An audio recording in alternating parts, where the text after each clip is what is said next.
जी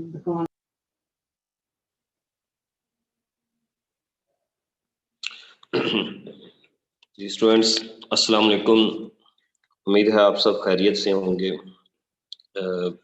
बहुत दिनों बाद बच्चों में लेक्चर पढ़ने का टाइम मिला, तो हम लेक्चर का आगाज करते हैं। लेकिन उससे पहले मुझे एक आध बच्चा जो है वो मैसेज करके बता दे कि आवाज़ और वीडियो क्लियर है, फिर मैं बताता हूँ आज हमने क्या पढ़ना है। जी बच्चों, आपके मैसेज का वेट कर रहा हूँ जी। चलें ठीक है, थैंक यू बेटा, आप लोगों के मैसेज आना शुरू हो गए। थैंक यू जी बच्चों। बस अब लेक्चर की तरफ ध्यान दीजिएगा। अच्छा बच्चों, सबसे पहले तो ज़हन में रखिएगा कि आपको याद होगा कि जब हम छुट्टियों से पहले हमने ना चैप्टर नंबर 11 शुरू किया था, और तब मैंने आपको कहा था कि चैप्टर नंबर 11 ना बहुत कॉन्सेप्चुअल चैप्टर है।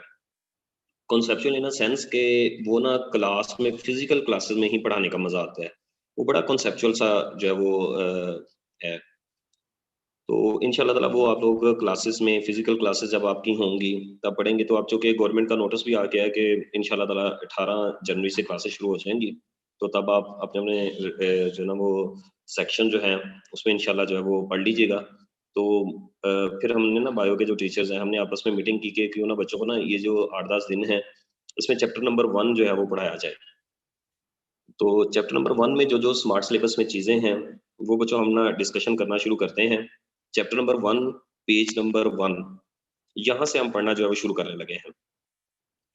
अच्छा बच्चों, इसका ना इंट्रोडक्शन, सबसे पहले तो हम ना इंट्रोडक्शन की बात करते हैं। ये इंट्रोडक्शन जो है ना इसका सारा, ये एमसीक्यूज और शॉर्ट क्वेश्चन के हवाले से ही होता है। ठीक है, ये एमसीक्यूज में ही इसकी बातें जो है वो पूछी जाती हैं शॉर्ट क्वेश्चन में। अच्छा बच्चों, सबसे पहले तो देखिए पहला पैराग्राफ है ना, तो उसके ऊपर हेडिंग दी हुई है biology and some major fields of specialisation.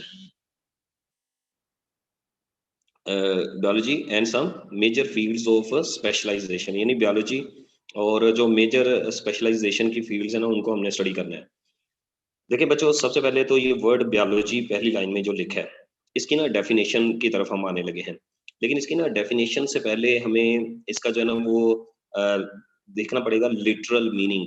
Literal meaning का मतलब होता है लफ्जी मतलब। ये जो LIT ये मैंने लिखा ना, LIT इसका ये वर्ड है लिटरल, और इसका मतलब होगा लफ्जी मतलब। यानी लफ्जी मतलब बायोलॉजी का कुछ और है और डेफिनेशन इसकी कुछ और है, ये याद रखिएगा। तो देखिए बच्चों, लिटरल मीनिंग क्या है, इसके मीनिंग पे ही आते हैं। आपके जो है ना वो लिटरल मीनिंग भी आते हैं। बायोलॉजी बायोस, ठीक है, बायोस, बायोस मीन लिविंग। ठीक है, बायोस वर्ड जो ना इसका लफ्जी मतलब होता है लिविंग। और जो लोजी वर्ड है ना, लोजी वर्ड जो ना लोगोस को जो है वो रिप्रेजेंट करता है। और लोगोस जो है इसका मतलब होता है स्टडी या डिस्कस। ठीक है, स्टडी या डिस्कस। तो लिटरल मीनिंग के जहां तक हम आएंगे ना, तो इसका ये देखिए ये लफ्जी मतलब बन गया कि स्टडी ऑफ लाइफ या स्टडी ऑफ लिविंग ऑर्गेनिज्म। लेकिन बच्चों ज़हन में रखें, अगर कभी आपको पेपर में वो पूछा जाए ना कि वो कहता है डिफाइन बायोलॉजी, तो ये नहीं लिखना स्टडी ऑफ लाइफ। ठीक है, ये नहीं लिखना स्टडी ऑफ लाइफ, क्योंकि ये इसका जो है ना वो असल में क्या है, ये इसका लफ्जी मतलब है। अब डेफिनेशन पे आते हैं। अच्छा बच्चों, जो बायोलॉजिस्ट है ना, बायोलॉजिस्ट कहते हैं उस बंदे को जो बायोलॉजी का जो है ना वो एक्सपर्ट है या बायोलॉजी की स्टडी करता है ना, उसको हम बायोलॉजिस्ट कहेंगे। तो अब इसकी ना डेफिनेशन पे आए। ये जरूरी है किसी भी बायोलॉजिस्ट के लिए कि वो इस दुनिया के ऊपर जिंदा जानदारों की स्टडी करे। लेकिन बच्चों ये भी उसको जरूरी है कि वो इस दुनिया के ऊपर ना, क्योंकि ये बच्चों देखिए दुनिया जो है ना ये जिंदा जानदारों की और बेजान चीजों की बनी हुई है। ये दुनिया जो है ये जिंदा जानदारों की और बेजान चीजों की बनी हुई है। यानी हम कहते हैं कि जो बायोलॉजिस्ट होता है ना, ये ना सिर्फ living part of the world, living part of the world, बल्कि नॉन लिविंग थिंग्स की भी स्टडी करता है। लेकिन वो नॉन लिविंग थिंग्स कौन सी, जो लिविंग ऑर्गेनिज्म पर असरअंदाज होती हैं। अब यहाँ से ना यहाँ पे डेफिनेशन इसके ना इर्द गिर्द घूमनी पड़नी है। बायोलॉजी असल में ना एक साइंस की ब्रांच है। बायोलॉजी असल में साइंस की ब्रांच है। तो चूंकि वर्ड आ गया साइंस, अब मैं आपको थोड़ा सा इधर लेके जाने लगा हूँ। देखिए बच्चों, पहले एक टर्मिनोलॉजी होती है नॉलेज। नॉलेज, नॉलेज कहते हैं हर हमारे जो इर्द गिर्द चीज है, या हमसे पहले थी या हमारे बाद होगी, उसकी इंफॉर्मेशन को नॉलेज कहा जाता है।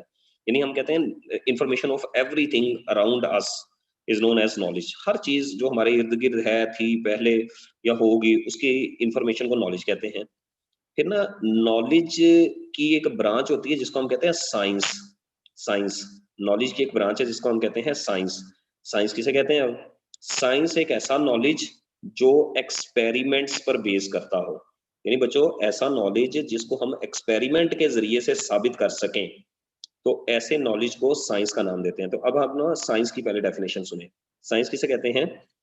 Science is a knowledge which is based on experiments. अच्छा बच्चों, ये जो आज का लेक्चर है ना, ये किताब में इतना अच्छा नहीं दिया हुआ, लेकिन वो जो नोट्स है ना मेरे, उसके पहले पेजेज़ जो है ना, वो पहले 7-8 पेजेज़ जो लगे हुए हैं ना, उसमें ये सारी चीज़ें जो है ना, वो मैंने एक्सप्लेन की हुई हैं, इवन बायोलॉजी की ब्रांचेज़ भी। ये किताब में सही नहीं दी हुई, किताब में ना इनकी डेफिनिशंस भी नहीं दी हुई। तो ये मैंने नोट्स में लिखी हुई हैं, मैं तो समझाऊँगा आपको, लेकिन नोट्स के शुरू वाले पेजेज़, अच्छा, अच्छा, ये क्लासेस, सॉरी, ये तो बच्चों M4 और M2 है ना, ये तो मेरी क्लासेस नहीं थी।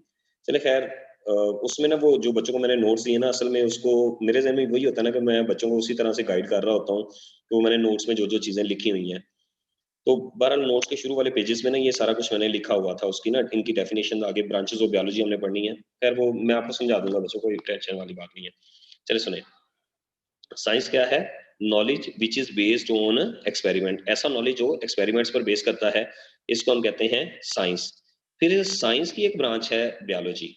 साइंस साइंस की ना बहुत सी ब्रांचेज़ हैं, जैसे फिज़िक्स है, केमिस्ट्री है, मैथ है, स्टैट है, इकोनॉमिक्स है, और उनमें से एक बायोलॉजी भी है। अब बायोलॉजी क्या है? इधर आ जाइए, बायोलॉजी की डेफिनिशन। बायोलॉजी क्या है? आप कहेंगे कि बायोलॉजी एक ऐसी साइंस है जिसमें लिविंग ऑर्गेनिज्म की स्टडी की जाती है और नॉन लिविंग थिंग्स की भी स्टडी की जाती है जो लिविंग पर अफेक्ट करे। यानी आप कहेंगे बायोलॉजी क्या है? Biology is a science which is study of living organism and non living things which affect living organism. Biology is a study of living organism and non-living things which affect living organism.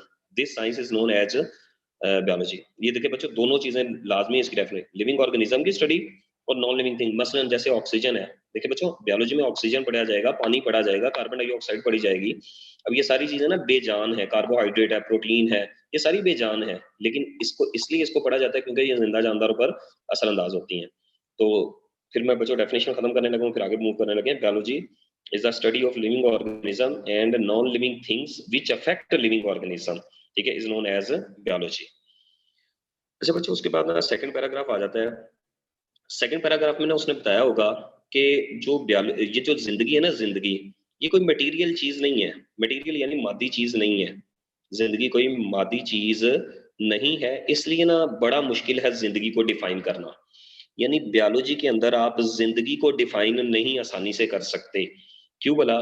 क्योंकि जिंदगी एक मादी चीज नहीं है। इसलिए बच्चों जिंदगी की ना कुछ खसूसियात है जिसको हम कहते हैं एस्पेक्ट्स। लाइफ के ना कुछ एस्पेक्ट्स हैं, उन एस्पेक्ट से जिंदगी जो है वो पहचानी जाती है। अब वो एस्पेक्ट्स बायोलॉजी ने नहीं बताना। जैसे बच्चों हम कहते हैं ना कि हम क्यों पैदा हुए, बायोलॉजी नहीं इसका जवाब देता, ये मजहब जवाब देता है हम क्यों पैदा हुए। हम दुनिया में क्या करने आए हैं, ये बायोलॉजी नहीं बता रही हमें, ये मजहब बता रहा होता है। हमारे मरने के बाद हमसे क्या होगा, ये बायोलॉजी नहीं बताती, ये मजहब बताते हैं। तो इसलिए ना उसने ये बात की हुई है कि जो जिंदगी होती है ना, इसके कुछ एस्पेक्ट्स हैं जो कौन एक्सप्लेन करता है? रिलीजन, या जिसको हम ना थियोलॉजिस्ट कहते हैं। थियोलॉजिस्ट कहते हैं वो जो रिलीजियस रिलीजन की स्टडी करते हैं ना, उनको हम थियोलॉजिस्ट कहते हैं। और थियोलॉजी मजहब की स्टडी को कहते हैं, या फिर फिलोसफर्स, ठीक है, फिलोसफर्स कहते हैं जो सोच विचार करके जो है वो बातें करते हैं, उनको फिलोसफर कहा जाता है। तो जो फिलोसफी होती है, तो फिलोसफी के एक्सपर्ट को फिलोसफर्स कहते हैं। तो फिलोसफर्स और थियोलॉजिस्ट जो होते हैं ना, ये इस चीज के मुतालिक जो है वो बताते हैं कि जिंदगी क्या चीज है। चलिए उसके बाद ना बच्चों की फिर बारी आ जाती है कि जब हम ना जिंदगी के एस्पेक्ट्स की बात करते हैं ना, तो फिर ना हमारे पास दो किस्म की चीजें हैं इस इकोसिस्टम के अंदर, इस माहौल में, जिंदा जानदार और बेजान चीजें। अब हम ना इनमें फर्क कैसे करेंगे? तो ये देखिएगा, ये बड़ा आसान सा टॉपिक है कि जिंदा जानदार कौन से हैं और नॉन लिविंग थिंग्स कौन सी हैं।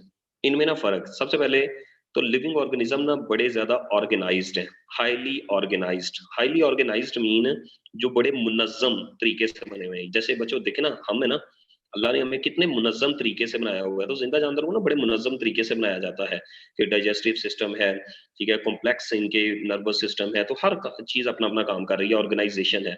जबकि जो नॉन लिविंग होते हैं ये लेस ऑर्गेनाइज्ड होते हैं, ठीक है। फिर बच्चों लिविंग ऑर्गेनिज्म ना कॉम्प्लेक्स एंटिटी है, कॉम्प्लेक्स मीन पेचीदा, यानी बच्चों ये ना अकल से, अक्लो फहम से जो है ना वो बालातर होती हैं चीजें।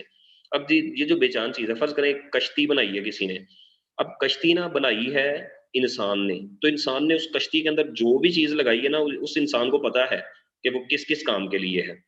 इसका मतलब वो इतनी ज्यादा कॉम्प्लेक्स नहीं है, लेकिन अब हमारे जिस्म के अंदर ना जो जो चीजें लगी है ना, अभी तक साइंस हर चीज को साबित नहीं कर सकी कि किस चीज का क्या क्या फंक्शन है। यानी इसका मतलब होता है कि जो जिंदा जानदार है ना, ये बड़ी कॉम्प्लेक्स एंटिटी है। एंटिटी का मतलब होता है शय, चीज। कि जिंदा जानदार बड़ी पेचीदा चीज है, जबकि जो नॉन लिविंग होते हैं वो सिंपल होते हैं। ये फर्क हो गया। फिर बच्चों जो जिंदा जानदार है ना, ये एक सेल पर या एक से ज्यादा सेल्स पर मुश्तमिल होंगे। ठीक है, हम कहेंगे कि living organism composed of cell are more than one cells. यानी बाज होते हैं ना जानदार एक सेल पर मुश्तमिल है, जैसे बैक्टीरिया है वो एक सेल पर मुश्तमिल है। ठीक है, पैरामीशियम है, लेकिन बहुत से सेल्स पर मुश्तमिल भी हैं, जैसे हम खुद हैं मल्टी सेलुलर। जबकि नॉन लिविंग सेल्स पर नहीं मुश्तमिल होते ना, वो एटम्स पर ही या मॉलिक्यूल्स के मिलके बने होते हैं लिविंग ऑर्गेनिज्म। अच्छा बच्चों, लिविंग ऑर्गेनिज्म ना जेनेटिक मटेरियल या जेनेटिक इंफॉर्मेशन इनमें होती है, जो लिविंग ऑर्गेनिज्म है। जबकि जो नॉन लिविंग है उनमें जेनेटिक मटेरियल भी नहीं होता और जेनेटिक इंफॉर्मेशन भी मौजूद नहीं होती। ठीक है, तो बच्चों जो लिविंग ऑर्गेनिज्म है ना, इनको अपनी जिंदगी गुजारने के लिए एनर्जी की जरूरत है। ठीक है, they need energy, acquire energy. Acquire का मतलब होता है हासिल करना। ये अपने माहौल से ना एनर्जी हासिल करते हैं। जैसे हम खाना खाते हैं ना, खुराक जो हम खाते हैं वो एनर्जी हासिल करने के लिए खाते हैं, क्योंकि हमें उससे जिंदगी गुजारनी है। जबकि नॉन लिविंग को इस चीज की भी जरूरत नहीं होती। ठीक है, फिर वो जो लिविंग ऑर्गेनिज्म की बॉडी के अंदर ना केमिकल रिएक्शंस हो रहे हैं। जैसे हमारे जिस्म के अंदर मिलियंस ऑफ रिएक्शंस हो रहे हैं। ठीक है, हमारे जिस्म के अंदर हमारे सोचे समझे बगैर हमारे जिस्म के हर पार्ट में, हर सेल में केमिकल रिएक्शंस हो रहे हैं। ठीक है, जबकि जो बेजान है उनकी बॉडी के अंदर केमिकल रिएक्शंस भी नहीं होते। फिर बच्चों जो जिंदा जानदार है ना, they actually grow in size. जिंदा जानदार जो होते हैं ना, इनकी जो ना वो साइज में इजाफा होता रहता है। यानी ये रिप्रोड्यूस भी करते हैं। रिप्रोड्यूस मीन अपनी नस्ल में इजाफा करना, यानी अपने जैसे जानदार पैदा करते हैं। जबकि बेजान जो है वो इस सलाहियत से भी महरूम होते हैं, यानी वो अपने आप अपनी तादाद में इजाफा नहीं करते। ठीक है, वो जितना होता है उतना ही उसकी साइज में भी इजाफा नहीं होता। फिर ना लिविंग ऑर्गेनिज्म, ये बड़ा इंपॉर्टेंट बच्चों पॉइंट है, देखिए मैंने स्टार भी लगाया हुआ है, कि जो लिविंग ऑर्गेनिज्म है ना, they actually maintain constant environment. ठीक है, जिसको हम कहते हैं होम्योस्टेसिस। कि जो जिंदा जानदार हैं, ये एक कांस्टेंट इन्वायरमेंट को मेंटेन करते हैं। अब आपने ना मैट्रिक में भी पढ़ा होगा, सेकंड ईयर में भी हम जाके पढ़ेंगे कि बॉडी की अंदरूनी सूरत हाल को मेंटेन करने का अमल कहलाता है होम्योस्टेसिस। ये किताब में नहीं लिखा हुआ वर्ड, ये मैंने खुद लिख दिया इधर। इस अमल का नाम होता है homeostasis. To maintain constant environment is known as homeostasis. जैसे बच्चों देखें, मेरे जिस्म में पानी की कमी होगी ना तो मुझे प्यास लगेगी, तो ये होम्योस्टेसिस है। मेरे जिस्म का दर्जा कम ज्यादा होगा तो मैं उसको मेंटेन करूंगा, मेरा जिस्म मेंटेन करेगा। खुराक की कमी होगी, मुझे भूख लगेगी। ठीक है, तो इसलिए हम कहते हैं कि they maintain fairly constant environment known as homeostasis. जबकि जो नॉन लिविंग है उनमें ये होम्योस्टेसिस की भी सलाहियत मौजूद नहीं होती। फिर ना बच्चों, लिविंग ऑर्गेनिज्म कौन से होते हैं? लिविंग ऑर्गेनिज्म उन जानदारों को कहा जाता है जो ना अपने माहौल के अंदर मुख्तलिफ किस्म की स्टिमुलाई को रिस्पॉन्ड करते हैं। स्टिमुलाई कहते हैं चेंज, यानी माहौल पर ऐसी चीजें जो बॉडी पर असरअंदाज हो ना, उनको कहते हैं स्टिमुलाई।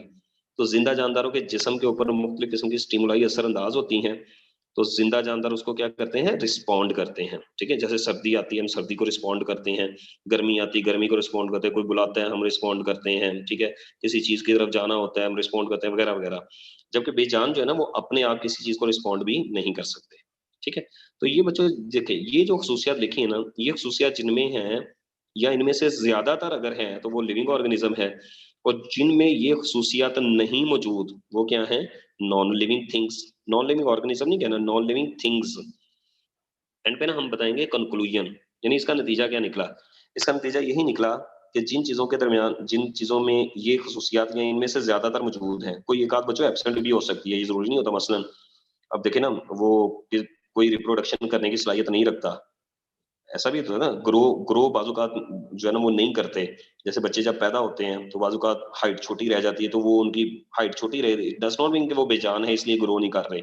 बस ये, यानी इनमें ना ज्यादातर मौजूद होनी चाहिए, कोई एक आध एब्सेंट भी हो। अब रिप्रोडक्शन, अब जैसे हम कहते हैं कि बाजू का जो है ना वो कुछ ऐसे भी जानदार पैदा होते हैं जिन रिप्रोडक्शन नहीं करते, जैसे ख्वाजा सरा है। ठीक है, वो है तो लिविंग, लेकिन वो रिप्रोडक्शन फिर भी नहीं कर सकते ना। इसका मतलब है कि बाकी तो फिर खसूसियात उनमें मौजूद है ना, तो कोई एक आध अगर इनमें से एब्सेंट भी हो तो कोई प्रॉब्लम नहीं है इसमें, लेकिन ज्यादातर इनमें मौजूद होनी चाहिए। ठीक है, अच्छा बच्चों, ये हो गया कंक्लूजन। उसके बाद ना नेक्स्ट है, उसने लिखा होगा कि हर वो चीज़ जिसके अंदर ये ज़्यादातर इंफॉर्मेशन या ज़्यादातर जो है ना वो खसूसियात मौजूद हैं, तो उनको हम लोग नाम देंगे लिविंग ऑर्गेनिज्म, ठीक है? और जिनमें ये एब्सेंट है वो बेजान है, ठीक है? अच्छा बच्चों, उसके बाद ना देखें बायोलॉजी। बायोलॉजी एक बहुत बड़ा सब्जेक्ट है। अब मैं ना ब्रांचेस ऑफ बायोलॉजी की तरफ एक तमहीद बांधने लगा हूँ आपके साथ, फिर हम बाकी बातें बाद में करते हैं कि जो बायोलॉजी है ना, बायोलॉजी एक बहुत बड़ा सब्जेक्ट है। बायोलॉजी के अंदर वॉल्यूम्स इंफॉर्मेशंस है। वॉल्यूम्स इंफॉर्मेशन मीन कि बहुत बहुत ज्यादा इंफॉर्मेशन। तो ना बच्चों, सारी इंफॉर्मेशन को एक हेडिंग के जरिए से पढ़ना नामुमकिन है, और एक ही किताब के अंदर ना पढ़ना नामुमकिन है। एक ही किताब के अंदर ना पढ़ी नहीं जा सकती, क्योंकि बच्चों एक किताब के अंदर हर चीज का नॉलेज बायोलॉजी से रिलेटेड, यानी किसी जानदार की बॉडी के फंक्शन, उसकी बॉडी के स्ट्रक्चर, उसकी बॉडी के अंदर पाए जाने वाले मॉलिक्यूल्स वगैरह, ये सारे ना एक किताब में पढ़ना बड़ा मुश्किल है। तो जो बायोलॉजिस्ट है ना, उन्होंने ये काम ना आसान कर दिया है।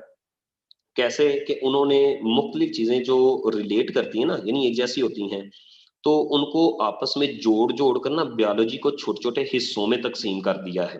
वो जो बायोलॉजी के छोटे-छोटे हिस्से हैं ना, उनको हम कहते हैं ब्रांचेज़ ऑफ बायोलॉजी, ताकि बायोलॉजी को समझने में आसानी हो, कन्वीनियंस हो। कन्वीनियंस का मतलब होता है आसानी, कॉम्प्रिहेंड का मतलब होता है समझना।